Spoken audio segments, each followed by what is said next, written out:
Halløjsa. Jeg kunne rigtig godt tænke mig at lige snakke lidt omkring det her med at lande i den onde cirkel. Jeg har tegnet en hernede, hvor der simpelthen er træthed, så er der pleaserrollen, så er der tankemyldret, så er der den indre konflikt, og så er der også den usikkerhed. Det her med at lande i den her cirkel her. Jeg kan huske at have været nede i den her onde cirkel, hvor jeg bare kørte rundt og rundt og rundt og ikke kunne finde ud af at komme ud. Og jeg kan huske, hvordan jeg gik ud og fik hjælpen og kom ud, hvor jeg simpelthen var herovre i den her tankemølle pleaser, som jeg har tegnet her. Og hvordan jeg begyndte at gå op ad min bro for at komme over til den fremtid, jeg gerne ville have. Det der så skete, det var, at jeg fik ikke den hjælp, jeg gerne skulle have haft på det tidspunkt.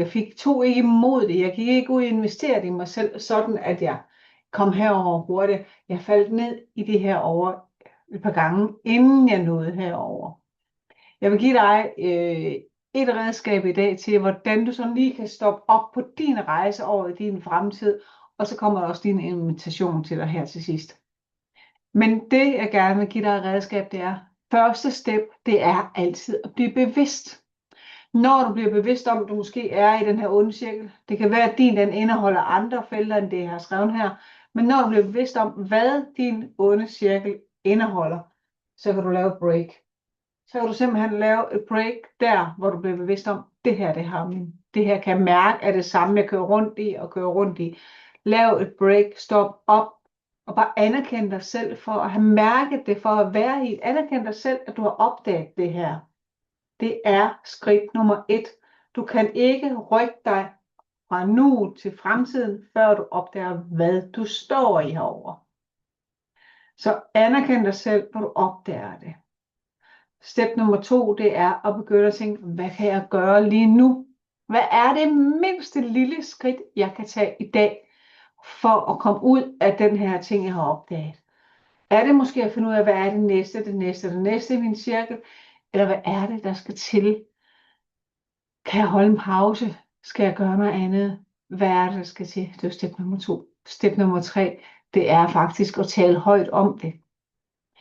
Find en god ven, din partner. Måske skal du ud og investere i en coach som mig, en hjælper, der kan hjælpe dig til at få talt om det, få det forløst, finde ud af, hvad det næste er, du skal gøre for at slippe det her. Og det er her, min invitation kommer til dig. Fordi jeg vil faktisk invitere dig til at tage 20 minutters fokussamtale med mig. 20 minutter, hvor du er i fokus, hvor det er sådan, vi taler ind i, hvad det er, der rører sig inde i dig. Hvad er din nu, hvad du står i lige nu. Hvor langt du er kommet på den her bro her. Og hvad det er, skal jeg lige høre, hvad det er, din fremtid skal indeholde. Lad os tegne det her op for dig, så du ved, hvad du står i, og hvad du gerne vil hen til. Lad os finde dine skridt til at nå den fremtid, du gerne vil.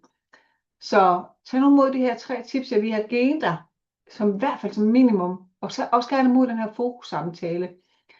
20 minutter med mig, hvor du er i fokus. Det er fuldstændig uforpligtende.